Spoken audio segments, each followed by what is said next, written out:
Okay, well, let's take a look at what we've learned so far. We've learned that there's these things called random variables. They are uncertain quantities, and they come in two types. The discrete, we just did 2 examples of discrete. Discrete means they take on a countable number of values, and there are gaps between the values. Like when we bet on the red, we either lost $1 or won $1. So our sample space was -1, 1. So when they're discrete, the sample space has commas in them, and we can actually list them all. We can list them out. When they're continuous, we can't do that. And all the examples we're looking at this point are discrete.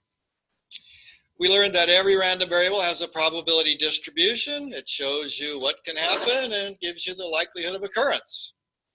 You don't need to know this, but for discrete probability distributions like we just looked at, the probability distribution is called a probability mass function. Okay, it's interesting. Cumulative probability distribution, I don't know what that is yet. I know about the expected value, and it's the long run average. And I know for a discrete random variable, we weight probability times value plus probability times value plus probability times value. For a continuous random variable, what do we do there? What's that, a worm? Okay, of course, that's integral calculus. I just put it on there for show. We don't need that, okay? So, you know, leave that out on at work, you know, this week, and people come by and, what's that? So that's some stuff we're doing. You wouldn't understand. It's that subtle little put down that really, those are the best.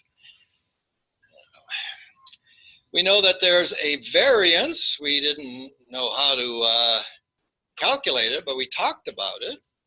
V of x means the variance of the random variable x, and it's sometimes known as sigma, lowercase sigma, Greek lowercase sigma squared.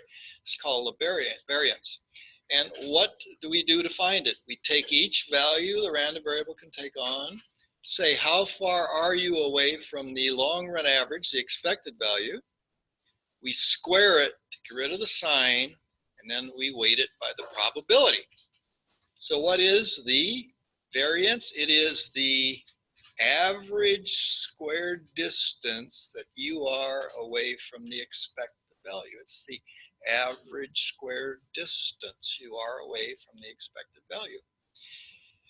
Okay, and we use the variance and its alter ego, the standard deviation. Standard deviation is the square root of the variance. What's that do for me? Nothing. If the variance is 25, the standard deviation is what? 5. And if it's standard deviation 5, the variance is 25. Okay. Just 2 measures of the same thing. But one or the other is our measure of riskiness in business. It's our objective measure of riskiness. You ever heard of a beta of a stock on the stock market? It measures its what? It's volatility compared to the market in general. And it's a ratio of the variance of that stock to a market index. All right, there's a rule 7. I have no idea what that is, so we skip it. And we got the law of large numbers, which says, you know, give me large repetitions and I'm real sure my long run average is going to be near my expected value.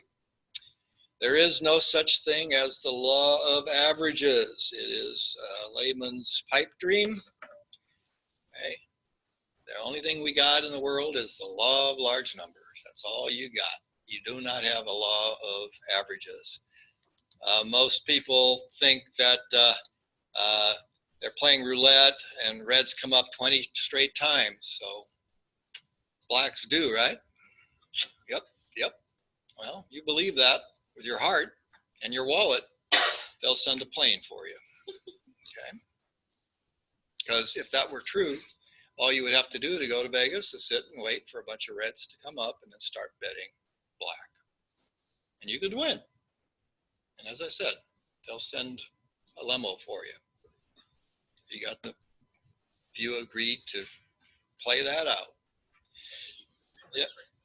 Hmm? That's why they give you the free drinks. Yeah, the free drinks are meant for you to loosen up. You know what I mean? So, yeah, to get more risk, less risk averse.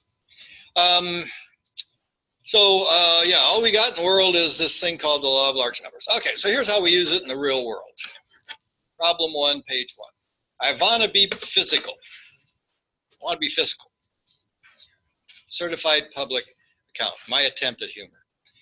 Owns an accounting firm, specializes in clients in the entertainment industry, and for $6,000 we'll handle an IRS audit. Number of audits varies. Over the past 20 months, we collected data. And there were 3 audits, twice, 4 audits, 4 times, 5 audits, 6 times, 6 audits, 8 times out of the 20. So this is empirical data. And what do we do with empirical data? We take the frequency distribution and convert it to a probability distribution by dividing the total frequency into the various frequencies. So our notation, letting X be the number of audits we're going to do next month. Find the probability distribution and the cumulative distribution. So I take each of my values, take the frequencies, divide by 20, and I convert them to, relative frequencies or probabilities. And here's my probability distribution. This column here, the X column, and this column here, the probability column, that constitutes my probability distribution. If I give you this column here, my values, and I give you this column here, that is the cumulative distribution. So how do we construct the cumulative distribution? What's the probability of 3 or less? That only happens if it's 3.1. What's the probability of 4 or less? 0.2 plus 0.1 is 0.3. It's a running sum of probabilities. What's the probability of 5 or less? 0.3 plus 0.2 plus 0.1 or 0.6. And how often do we have 6 or less? All the time. All cumulatives end in 1. So this is the cumulative distribution. These are also known as percentiles. The 10th percentile is 3. 30th percentile is 4. 60th percentile is 5, and the 100th percentile is 6. It turns out that when we actually use this thing in the real world, we use the cumulative most often. That's not readily apparent, but that's how it works. We'll see. What's your forecast for next month's audit? Our convention for a point estimate, a one-shot best guess, is we go with the one with the highest probability, and that's 6. Most people would forecast 6. It's the one with the highest chance of occurring. What's the expected value for next month? Probability times value, probability times value, probability times value, probability times value. On the exam, you would write this. I would say, write the expression for the expected value. You would write that. And then I would say, assuming that is 5. I would give you the check figure. So, what a swell guy. What a sweetheart. What an all-around good.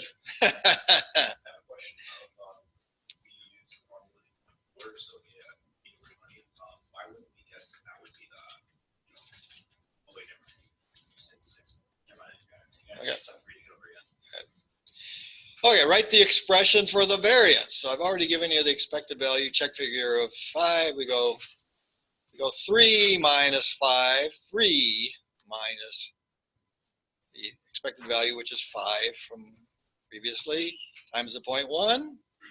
So we go 3 minus 5 squared times 0.1. 4, boom, 4. Minus 5. 5 is the expected value. Squared times 0.2. 5 minus 5 squared times 0.3. And 6 minus 5 squared times 0.4.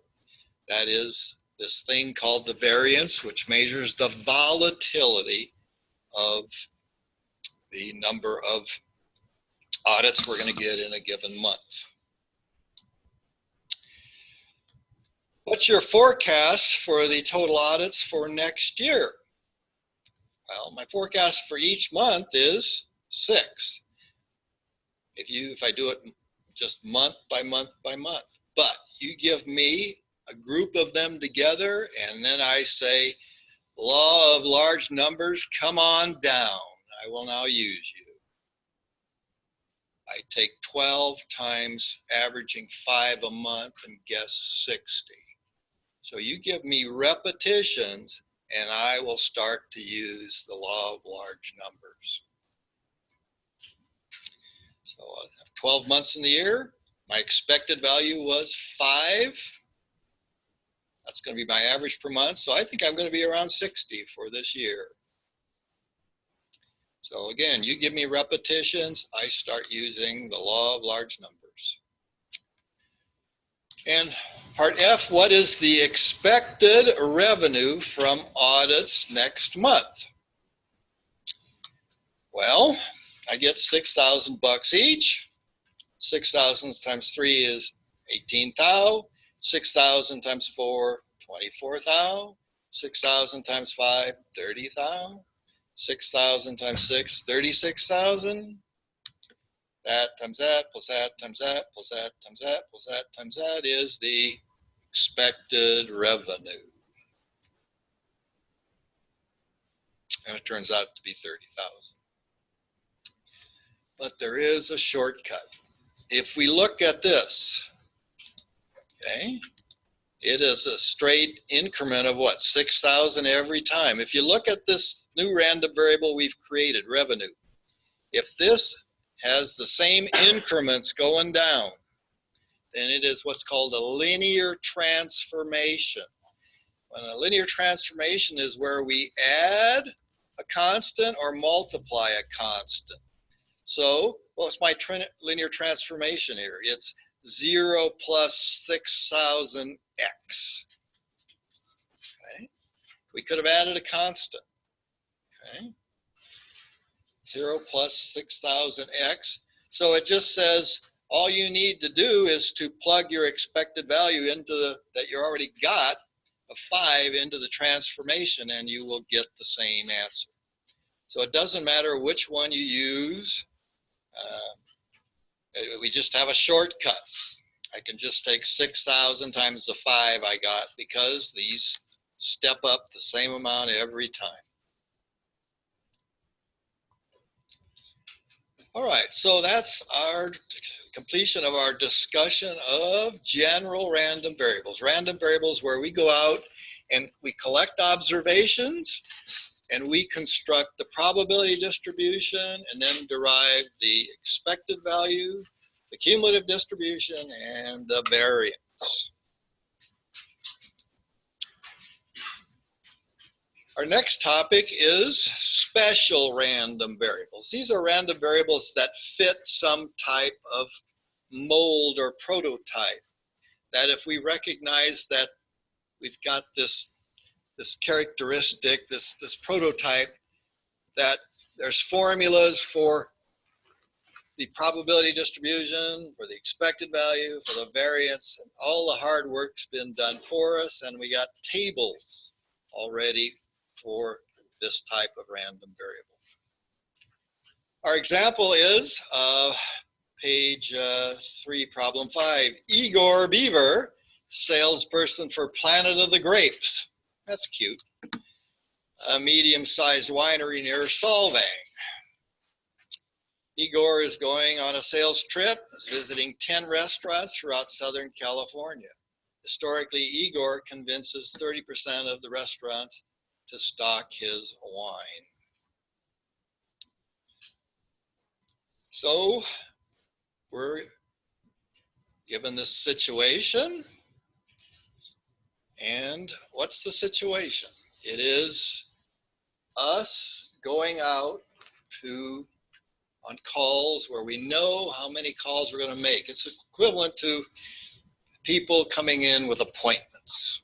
That's what we're talking about here. We have appointments.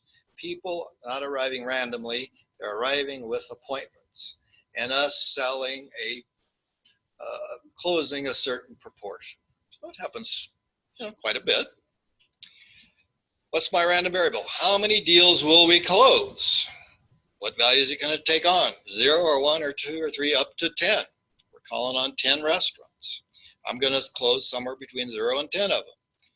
Can it take on the value 2.33? No, you can't close 2.33 restaurants. So it's discrete. And what type of distribution is it? It's called a binomial. Binomials, the bi comes in that on each call you make, one of two things is going to happen. There's your bi, 0, 1. You're going to either close the deal or you're not. Make the sale or you won't. And then you're given some type of rate, some type of historic rate. We close 30%. And that constitutes the binomial distribution, where we have a fixed number of tries, fixed number of tries. Each try results in a sale or not, a success or a failure. Probability success constant from try to try. Once we label it binomial, then we get to use all this neat stuff. We get to use the expected value formula. Our expected value formula is n times p.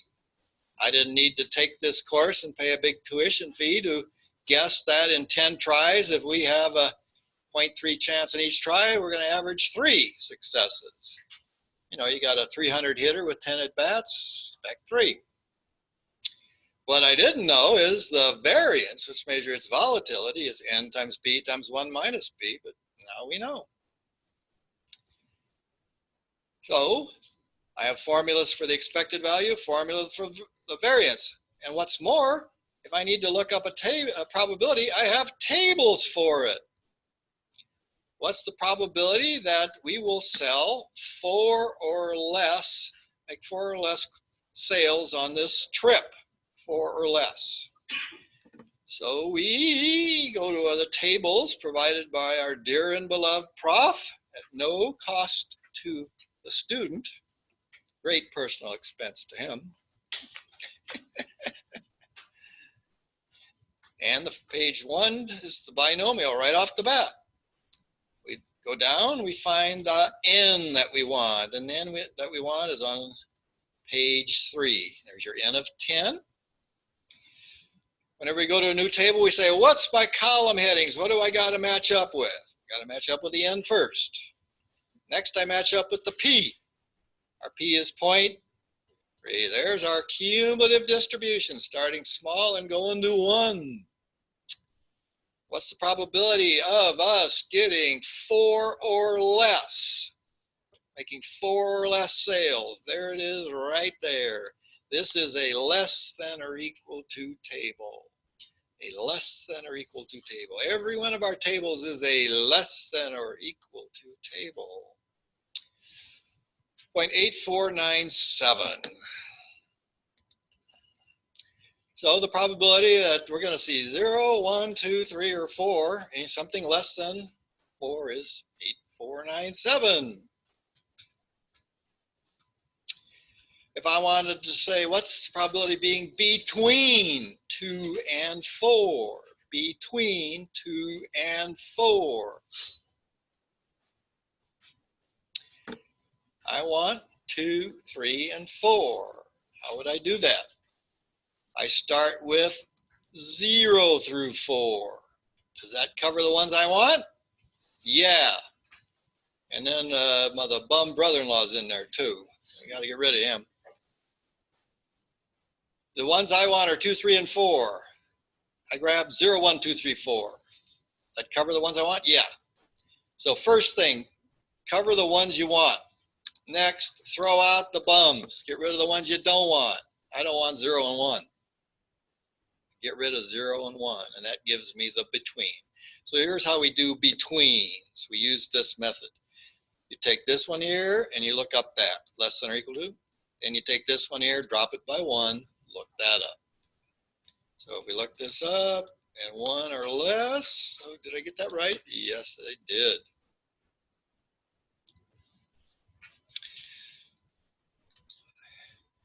Exactly 4. Well, that's just a narrow range, right? 4 through 4. So take this one here and drop the 4 down to 3. What's left? Just 4. So if I take 4 or less, look up 3 or less, take that difference, I get 4 on the button. At least 5 or more.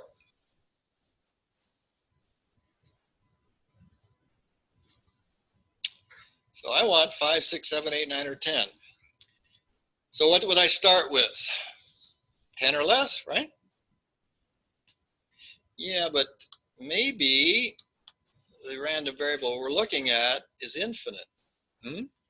So looking at the top value ain't gonna work. What's the other way to get them all? 1. Probability of 1 grabs all of them. Probability of 1 is every single one of them. So that's what we do. We start with a probability of 1, and then I get rid of the ones that aren't not in. I want to get rid of 0, 1, 2, 3, 4. So this 1 bought me all of them. All right, Igor wants to give a new gift to each of his clients. How many should he take on the trip? So he's 99% sure, at least 99% sure he has enough.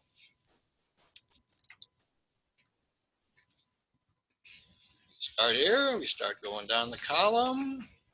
We take the first one, the closest to 0.99? No, the first one bigger than or equal to 0.99. Okay, let's go over what I did here. Start at the top. Anytime you ask me to look up a percentile, look me up the 99th percentile, please. I start at the top and go down, and I stop at the first one bigger than or equal to 0.99. There you go.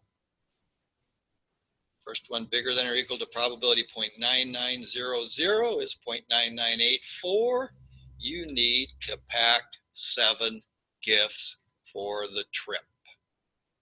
You need to pack 7. First one bigger than or equal to the required percentile.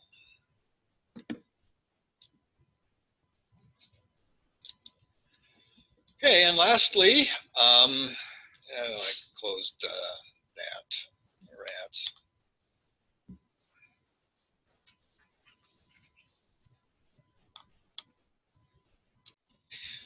All right, so we're asked to plot the cumulative distribution and the probability distribution using Excel. So Excel has built in it the binomial distribution, and to do a call out the binomial function, what I do is I go to some point like here, okay, and I write an equal sign and then binomial dot distribution, and then I say what value do I want. A6 is 4. Then I tell you what is n. N is 10. What's my p? 30% chance of closing. And then the word true. The word true means give me the cumulative distribution. And obviously the false means what? Give me the probability distribution. So true means give me the cumulative. False means give me the probability distribution. So if I did the same thing in here and did a false, then I would have got the probability of exactly 4. And then I just plotted the 2 probability distribution, just like that. And we'll talk about what that shape means in the second half of the course. And we'll talk about what this shape here means in the second half of the course also. But this is how we can call the binomial distribution through Excel if we ever need to in here, which you won't.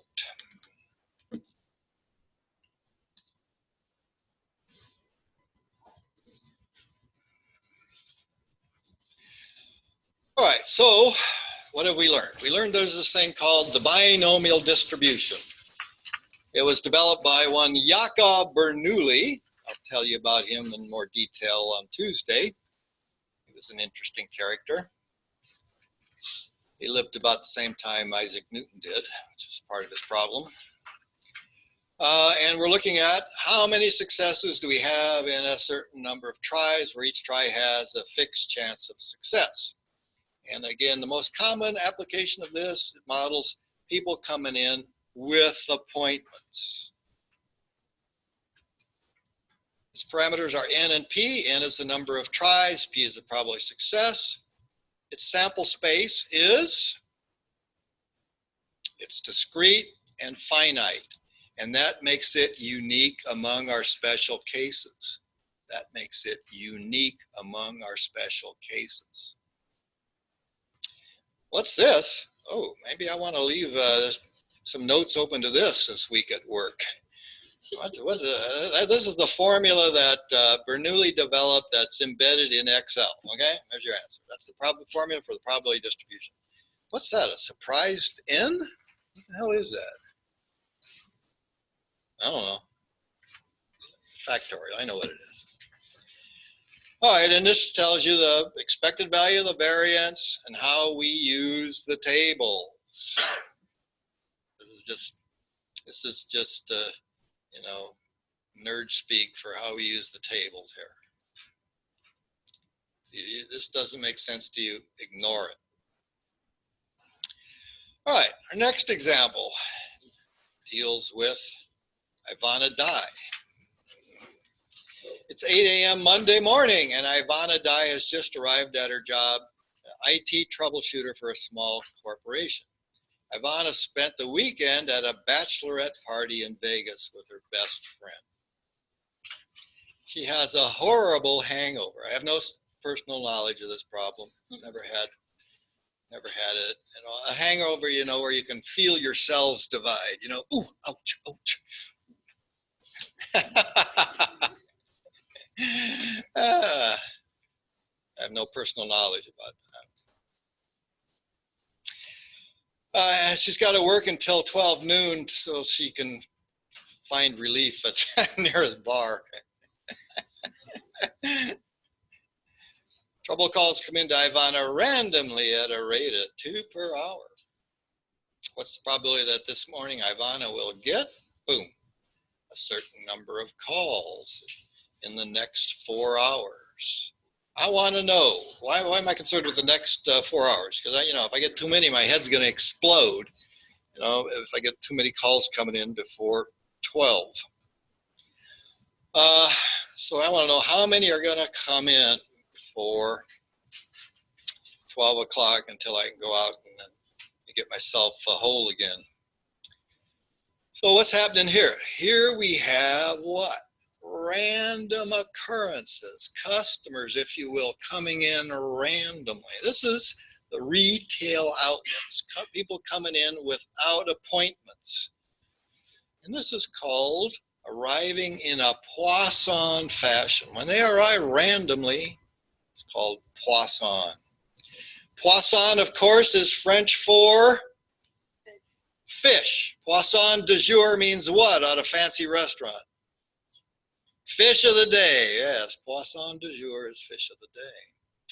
So there was a French statistician named Fish, they call him Poisson over there, who developed this distribution.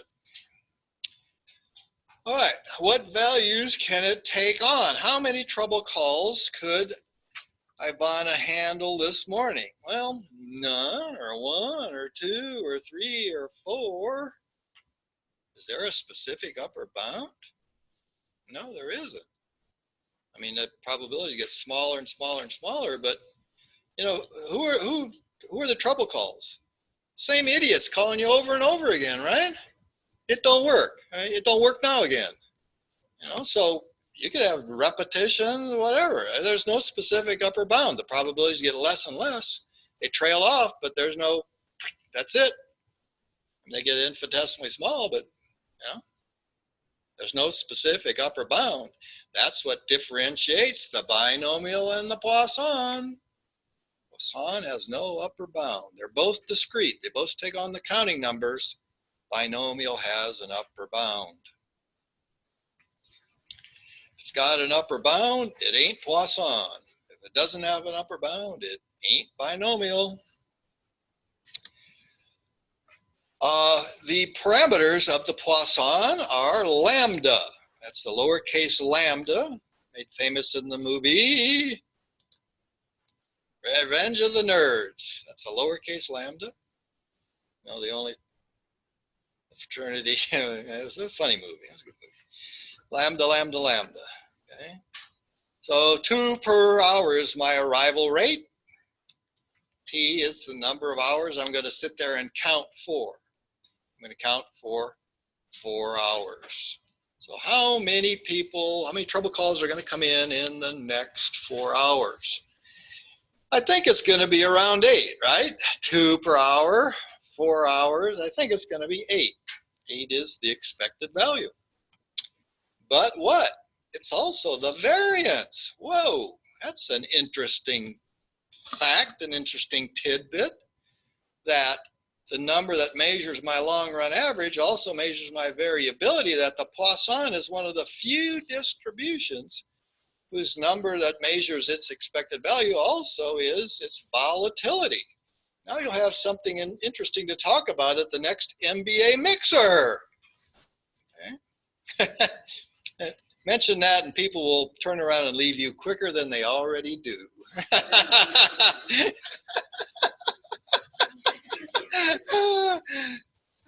I speak from experience. All right, so the formula for the expected value is same as that for the variance, and it's lambda t or 8. And now the other thing we can do is look up probabilities. What's the probability that, you know, maybe she can handle 10 before her head explodes? What's the probability she gets 10 or less? Okay, so go to our tables, and eventually I should find a Poisson around here. Smell something that smells like fish. There we go. There's my Poisson, and that starts on page 6. What do we got to match up with? A lambda t, a heading, a lambda t. Our lambda t was what, 8? So we got to match up a lambda t of 8. Lambda t of 7. Ooh, I'm getting warm. Ooh, I'm getting red hot. There it is. There's my lambda t of 8 right there. Notice that it doesn't quite go to 1, does it? Because it's no upper bound. Yeah. And what do I want? 10 or less? Okay, so right there, 10 or less. 10 or less. I can do ranges between 6 and 10. It works exactly the same as the binomial because they're both discrete. All discretes work the same on how you find less thans, ranges, equal tos, and greater thans. I want 6 through 10. I take 0 through 10. That bought me 0 through 10. And then I remove 0, 1, 2, 3, 4, 5, leaving 6. 6 is a keeper. We do not remove 6. So then I should be able to go to my table and look up 5 or less here. Right there. Got it. There we go.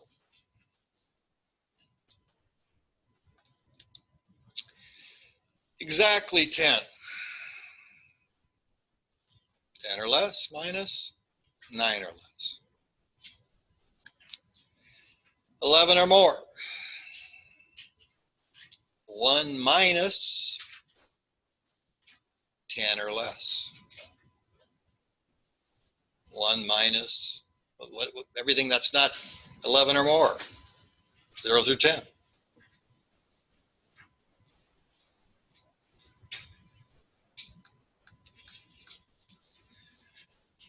As I said, this is named after a French statistician. Not statistician, wrong term.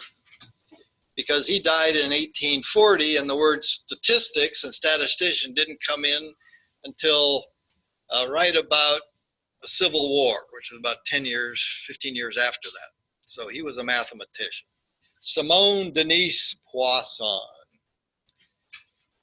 And he was charged with looking at, I think he was trying to forecast the population of Paris or something like that, which depended on births and deaths. Both are randomly occurring phenomenon over time. And that's what the Poisson measures, is random occurrences through time, or maybe space, So we're looking at how many occurrences we have of a randomly occurring phenomenon that happened in some fixed period of time, t. So what do? We get an alarm clock. We set it for, like we did in the last problem, 4 hours. And I sit here, and as the phone rings with a trouble call, I go count them up. 0, 1, 2, 3, 4, 5. And when the clock rings at 4 o'clock after 4 hours, then I stop counting and I look at how many hands, how many fingers I've stroked, I've got out. Okay. It is discrete. It takes on the counting numbers. There's commas in the sample space, a list of what can happen. There's no upper bound. Okay. Can it take on the value 2.33? No. Either see 0 or 1 or 2 or 3 or 4 arrivals. Here is the formula that our buddy Poisson, known just from as Simone, did, and it uses this natural E, 2.718 something. Here's the formula for the expected value and the variance, and here's the nerd speak for how do we use the tables. Easy stuff. Is this a 1 or a 2 unit course? Just joking. I know it's Saturday. I know, give me a break here. Like working in a morgue in here. Jeez, never had a class whose sense of humor was stillborn before. All right, looking at the same problem, continuing, there's 2 ways of looking at the situation we have here. We're sitting here and we're watching calls come in, trouble calls come in. One way is to fix a time period and count. Another way is to get out a stopwatch and measure how long it takes to see the next call come in. You know, I'm sitting here just watching calls come in randomly. That's another way to do it. Mr. Poisson was aware of this thing called the exponential distribution, which is how long does it take to see the next occurrence, or what is the time between occurrences, same thing. He was aware of it, but he did not put great value on it. And it sat around for another 50 years till a Danish mathematician named Erlang came along and utilized it in one of our subjects later this semester, queuing theory, and showed how, in service economy, this is really important stuff. So we'll be using the exponential and the Poisson distribution later in the semester when we talk about the queuing theory or the management of waiting lines. So the bottom line is, whenever you get a Poisson, you automatically get an exponential and vice versa. The process of watching things happen randomly generates 2 distributions. If we fix a time period and count them with fingers and toes, it's Poisson. If we get out a stopwatch or some other measuring device and we want to know how long did it take to see the next occurrence, then that is exponential. So let's pretend it's 2 weeks from now, and we're looking at our midterm exam, And problem 1 on the exam says something about the number of customers entering, what is the number of customers entering a store in the next 24 hours? And we have to know which type of random variable is this? Because our dear and beloved prof, he is an all-around swell guy. He ain't going to tell us that. We're going to have to figure that out.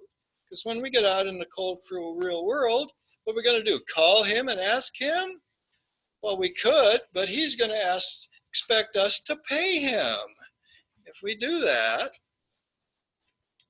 So we better figure it out ourselves. All right.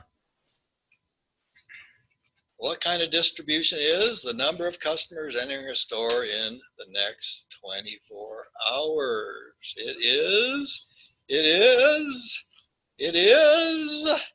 speak to me someone, it is.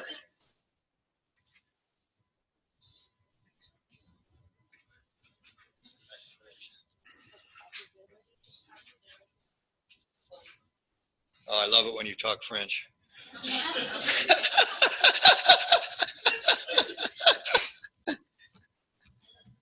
It is Poisson. Poisson. In the Poisson, we count. Stop. Exponential, we get out stopwatch. It is Poisson. Okay.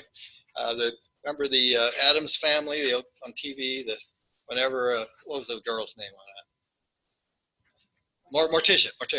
Whenever she spoke French, never mind.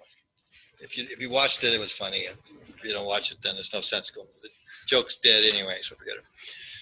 All right, so how did I figure out that was Poisson? So I said, what values can it take on? Is the number of customers, can it take on the value 2.33? Oh, no. So it's not continuous. Does it have an upper bound?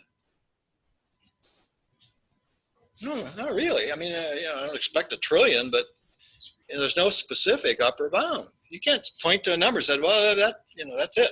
Never more than that. It is Poisson. Well, that went well. Let's try it again. How long do we have to wait before the next hit on our website? Good application. That would be exponential, correct. Exponentially distributed. Can it take on the value 2.33 minutes? Yep, sure. It's continuous. The only continuous distribution you're going to have to figure out for yourself is exponential. It's time. I wonder how long the chips in this laptop are going to last.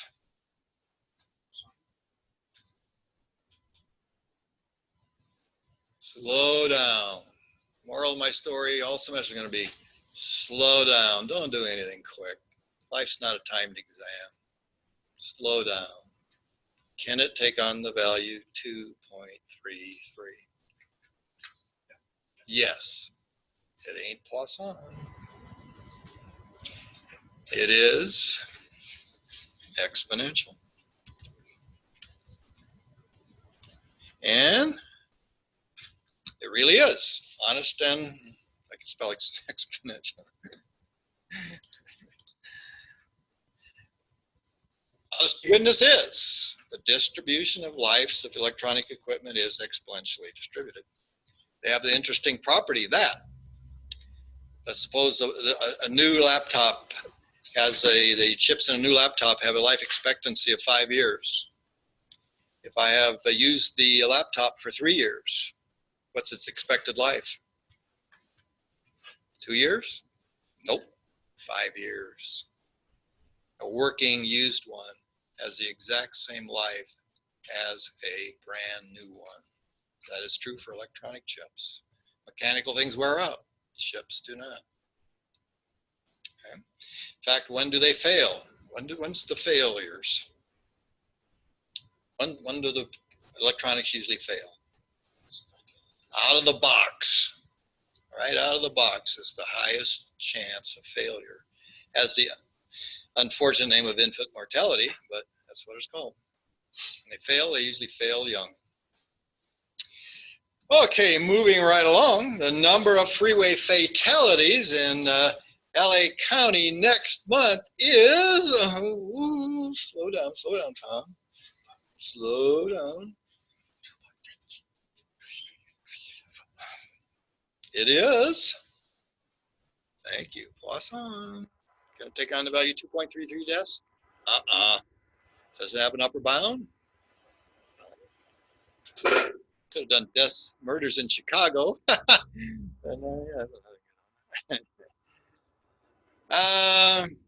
Number of defective parts in a box of 50.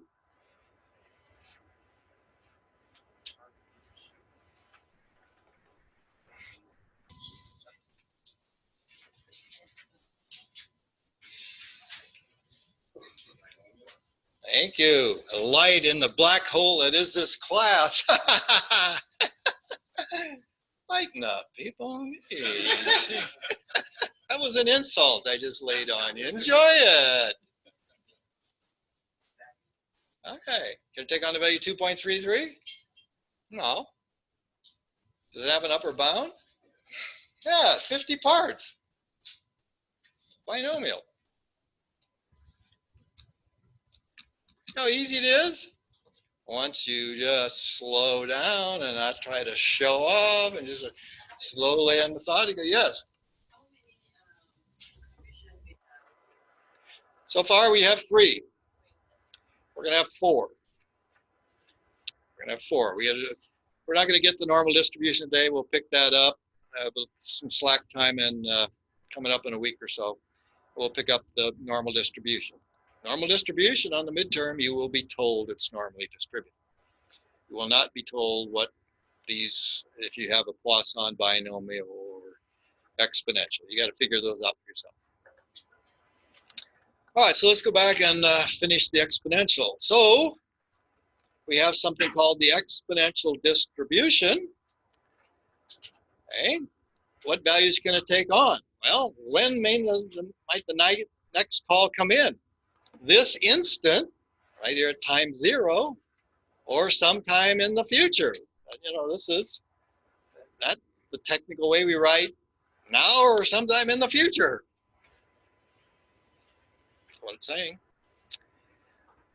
The expected time is 1 over lambda. So they're coming in at a rate of 2 per hour, or what? Every half hour on the average, every 0.5, every half hour. I don't know what it means, but the variance is 1 over lambda squared. So the number that measures how volatile it is 1/4, whatever that means.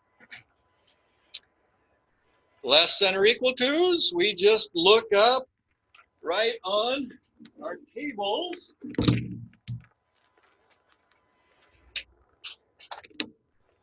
Right on our tables. So we go to our tables. Poisson's coming, there. Oh, there we go. Starting on page 11, we get the exponential. What's our column heading? Lambda t. You got to give me a lambda t to use this table. Okay, so I know lambda's 2. They're coming in at 2 per hour. That's the average rate of occurrence. And you want me to say what's probably within half an hour. Okay, so that's my t. Half an hour is the 0.5. So I take 2 times 0.5 and I get 1.00. So I need to look up a value of 1.00 on the table.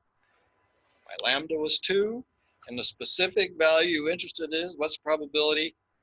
You know, maybe she's going to try and sneak out for a half an hour, get a drink, and what's the probability she'll be found out that a call will come in unanswered during the half hour? Okay. So I head to my taking 2 times 0.5, I get 1.00. I go to my table here. I look down at 1.0. So in that row is 1.09, 1.08, 1.07, 1.06, 1.05, 1.02, 1.01, and 1.00. There it is, 0.6321. Right there's your winner. 63% chance. If she tries to cut out for half hour, she'll be missed. I know some of you missed that. Let's do another one that I think will fix it. What if I want to know the probability of 1.56 hours or less? So 0.56. My lambda is 2. My t is now 0.56. 2 times 0.56 is 1.22. Looking up 1.22. I'm sorry, 1.12. 1.12. Here's my winner, 1.1, 1.10, 1.11, 1.12. There you go. You take 1.1 and add another 0.02, and you get to this point right there. 6737 is the chance that you'll see something happen in the next 0.56 hours. Our picture is, this thing is continuous. It's continuous. And what's the highest chance of occurring? Right here at time 0 when we plug it in, right out of the box. That's your highest chances of dying, or in this case, calls coming in. And it's kind of like a hyperbola, but it's not. It's sort of like that.